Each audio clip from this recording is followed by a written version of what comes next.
quando saem as pesquisas de torcida, é muito comum os torcedores zoarem um pouco um com o outro, dizendo: ah, o meu clube é mais popular, o meu clube tem uma torcida maior que a sua, então ele é mais importante, o meu clube tem uma grandeza muito mais relevante que a sua, o seu clube vai para o estádio numa Kombi. As discussões vão muito nesse sentido. Mas, se considerarmos e entendermos que existem dados, se você mexer um pouquinho mais, estratificar esses dados, você vai ver que essas pesquisas, elas comunicam de uma forma muito mais importante e relevante com o mercado financeiro, com o mercado publicitário, com a capacidade que os clubes têm de levantar recursos.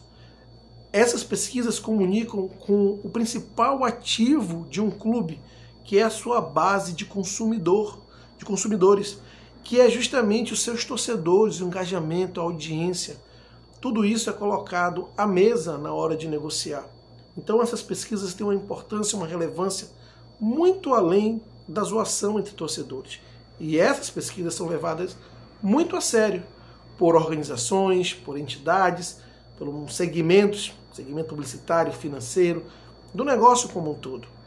E nesse sentido, se observarmos, estratificarmos, o Flamengo não apenas tem um domínio, mas como existe uma tendência de ampliar esse domínio em relação à sua base de consumidores, torcedores, alcance, audiência para os demais. E o que os demais podem fazer para tentar equilibrar mais esse jogo? As pesquisas também mostram um caminho. O que o Flamengo deve continuar fazendo para aumentar ainda mais essa distância? É sobre isso que nós vamos falar. Agora, antes de seguir com esse vídeo, eu peço a sua ajuda para que se inscreva no canal. Se você curte o canal e quer apoiar o canal, se inscreva. E ao se inscrever, não esqueça de ativar o sininho para que receba os próximos vídeos. Tão importante como se inscrever é deixar aquele like, o famoso joinha. Através do seu like, o YouTube entende como relevante esse conteúdo e distribui para um número maior de pessoas. Se você gostou ou não de algo que foi abordado aqui, comente, interaja. Através dos seus comentários, a gente pode melhorar a qualidade do conteúdo entregue para você. E claro, compartilhe esse vídeo com seus amigos. E aqui mais uma dica. Se você quer se associar, fazer parte da comunidade flamenguista do Norte, eu deixei aqui no link, na descrição do vídeo, para você se tornar membro do canal. Tem uma série de vantagens, passa lá e se inscreva. E mais um ponto, esse assunto que eu estou discutindo aqui no vídeo, eu sei que normalmente gera polêmica, porque o torcedor é muito passional. Então se você quer discutir de uma forma respeitosa, pode comentar, mas se quiser ter uma interação mais próxima, sábado estou agendando já uma live para as 9 horas, horário de Brasília, onde a gente pode discutir esse assunto e tantos outros sobre futebol e negócios do futebol, numa resenha bem descontraída e leve, ok? Espero lá. Voltando ao tema desse vídeo, como eu estava dizendo, as pesquisas de torcida dizem muito mais do que propriamente zoar o colega, dizendo que a sua torcida é maior, que o seu time é mais popular. Elas estratificam e comunicam muito mais com o mercado. Vou te dar um exemplo. Quando essa série de pesquisas da Datafolha começou a contar, se eu não me engano foi final dos anos 80, início dos anos 90, e a diferença entre Flamengo e Corinthians se girava sempre na margem de erro, né? 2%, né? Às vezes o Flamengo com 17%, Corinthians com 15%, Flamengo com 16%, Corinthians com 14%, sempre ali, no máximo 3%. Depois, ao longo de décadas, essa diferença já foi um pouco maior, 5%. E hoje, botei aqui o link dessa pesquisa, né, o link da reportagem na descrição do vídeo, mas sobre a pesquisa tem vários que você pode escolher no Google e você vai ver que a diferença ela sempre fica na margem de erro de uma pesquisa para outra, ela não oscila muito, elas são consistentes. E os dados de hoje, pode ver no link na descrição desse vídeo, o Flamengo já tem 7% de diferença para o Corinthians, que é o segundo colocado. Veja bem, se você pegar o índice histórico, o resumo histórico, ou melhor, o histórico de pesquisas, desde quando começou essa série Datafolha, vai ver que a diferença era de 2%, 3%, subiu para 5%, agora está em 7%. Só que é muito mais do que isso, se você observar para frente.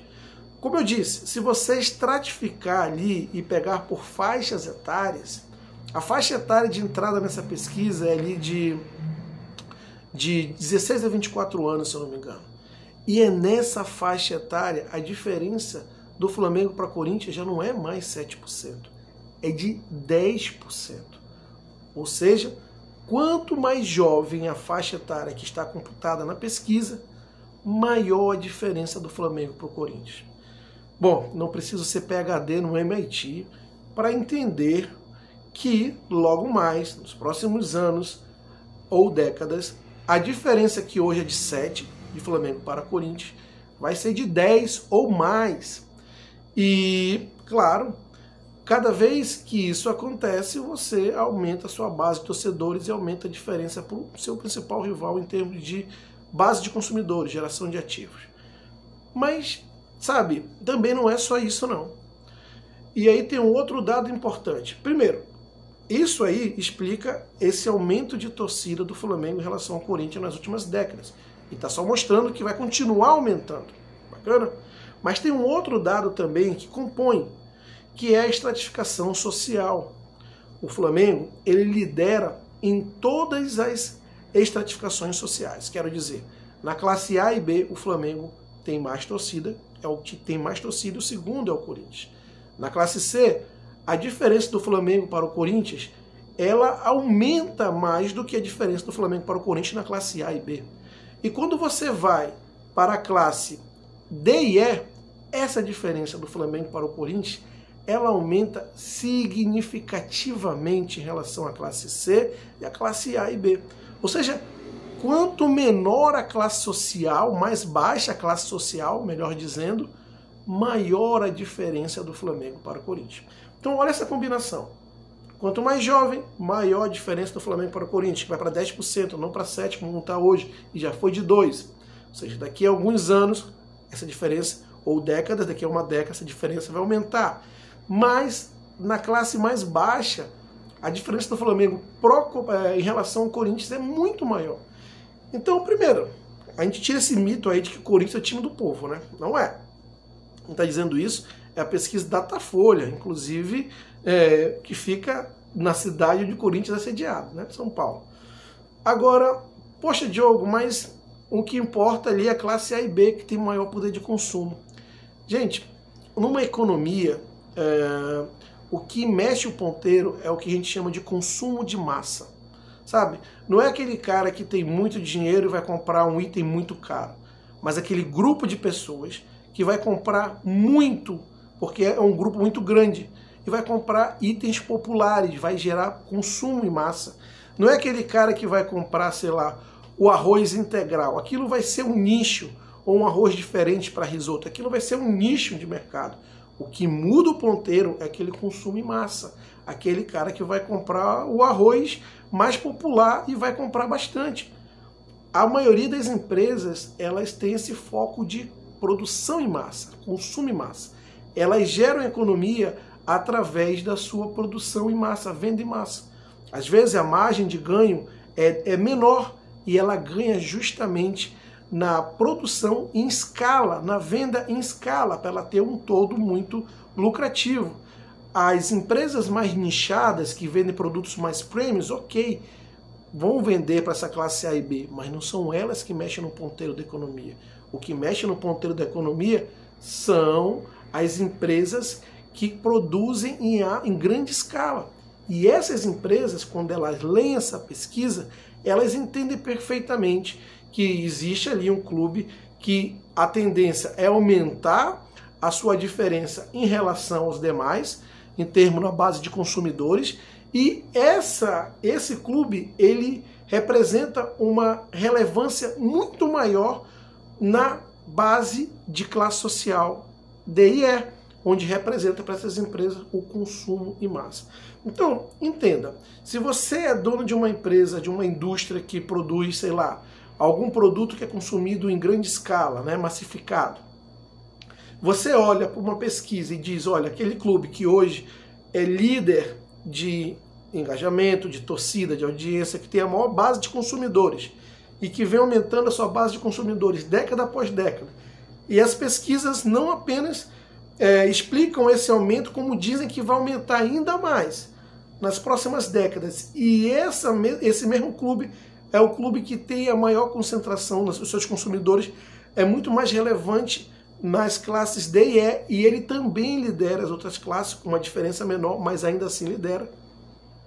Precisa ser formado em PhD, em MIT, para você saber qual clube você vai querer se associar, do ponto de vista comercial, do ponto de vista financeiro, do ponto de vista publicitário? Eu acho que não. Então, isso comunica muito, né? Então, qual é o segredo? Qual é o grande detalhe para que você, aí já olhando para o ponto de vista dos rivais, né? Já olhando para o ponto de vista do que os clubes rivais podem fazer para conter um avanço rubro-negro? E o que o Flamengo pode e deve fazer para seguir avançando? Bom, se nós entendermos que o ponteiro mexe justamente nas faixas etárias mais jovens, já que o torcedor acima de 20 anos dificilmente, ou para não dizer impossível, vai mudar ali a sua torcida, a sua preferência. O cara que torce por determinado time, indo esse time mal ou bem, ele não muda a sua diferença, a seu time. Ele vai manter. Então, se você entender que você tem que tocar nas faixas etárias cada vez mais jovens para você tentar influenciar, esses clubes precisam, de alguma maneira, se comunicar melhor nessas faixas etárias, né? Tentar, de alguma maneira, influenciar esse segmento. E aí, é importante entender que o mundo não se comunica mais como antes. A minha geração era muito ligada à TV aberta. A geração atual já não é mais tão ligada assim à TV aberta, né? É mais ligada aí a canais de TV fechada, streaming, entre outros. E é muito provável que a próxima geração cada vez mais seja menos ligada à TV aberta e já tenha outras formas de se comunicar, de interagir, de dar audiência. Então precisa se comunicar mais com esse público, com essa geração, entender as formas de se comunicar. Por exemplo, esse discursinho bobo, que é muito arcaico, de dizer: ah, mas os times de São Paulo estão concentrados na cidade mais rica do país, é o maior poder de consumo do país. Isso já não reflete tanto uma relevância em termos de alcance, de consumo. Ah, mas os times de São Paulo, por estarem concentrados na região onde a mídia está mais presente, onde o marketing esportivo, onde o marketing está mais concentrado, a publicidade está mais concentrada. Não, já não é mais assim. O marketing antes era concentrado muito em São Paulo pela grande audiência, os grandes canais de mídia, por tudo mais está concentrado lá. Hoje em dia, com os streams, com o YouTube, com a nova forma de se comunicar, se fala muito mais em alcance. E o alcance ele é muito mais pulverizado, espalhado. Você vê os grandes programas de TV que falam sobre futebol inserir cada vez mais o Flamengo na pauta, coisa que não acontecia antes, não nessa intensidade, não desse tamanho, né? Por que isso acontece? Porque já perceberam que a audiência se comunica de uma maneira diferente hoje. Hoje se fala de alcance, visualização, e o Flamengo vai dar visualização lá no interiorzinho da Amazônia, com carinha com o celular dentro de uma canoa. É a mesma visualização que um cara lá na Faria Lima. É a mesma. Por YouTube é a mesma visualização. O alcance é maior agora. Então esse discurso regionalista explica muito por que o Corinthians é um clube regional e não é um clube espalhado. Porque esse discursinho regionalista, o campeonato estadual, ele não tem mais a importância que tinha antes. Então esse regionalismo acaba, mas os clubes têm que mudar a maneira de pensar. Isso explica muito porque o Corinthians segue sendo um clube regional e porque que o Flamengo também vem aumentando a diferença em relação ao Corinthians e aos demais ao longo dos anos, porque é um clube muito mais nacional, é um clube muito mais espalhado, é um clube muito mais, representativo, e isso representa direto a questão do alcance. Entenda, hoje a gente ainda fala de audiência, mas daqui a algum tempo você vai falar pouco de audiência, você vai falar muito mais de alcance. Alcance é a palavra da moda para as grandes empresas. Lembra do consumo massificado? Hoje você consegue chegar através de um Sedex ou de um mercado livre, você consegue chegar lá no interiorzinho da Amazônia, na cidadezinha Ribeirinho, que antes era impossível imaginar chegar. O mundo, a maneira como o negócio interage com as pessoas hoje é completamente diferente do que era antes. Completamente. Enquanto os clubes acharem, eu estou aqui no mercado maior, então eu tenho mais mídia, eu tenho mais isso. Não, não tem. Não tem. Não é como antes. Antes você tinha concentrado os meios de comunicação, hoje você não tem mais. Antes você tinha concentrado recursos logísticos, hoje você não tem mais. A logística é muito mais acelerada, é muito mais dinâmica, tudo é muito mais digital. O alcance espalhou, pulverizou. Então, esse pensamento regionalista, ele mantém clubes ali, como eram antes, não avançam. E esses clubes, se quiserem, de alguma maneira, competir com o Flamengo, e o Flamengo também, se quiser seguir aumentando essa diferença, ele precisa investir naquilo que o trouxe até aqui, sua popularidade, a sua representatividade. O Flamengo tem o dever de casa a fazer, como ampliar a sua base de sócios torcedores, incluindo torcedores off-Rio. Mas esses clubes que de alguma maneira querem competir com o Flamengo, e eu me refiro aí aos clubes de São Paulo principalmente, que são os clubes hoje, depois do Flamengo, com mais capacidade de levantar recursos, e são clubes que já têm uma torcida fora do estado, mas ainda muito concentrados em região, muito concentrados em São Paulo, principalmente Corinthians, né? Que é um clube que está concentrado sua torcida, a maior torcida no norte do Paraná, e na capital de São Paulo.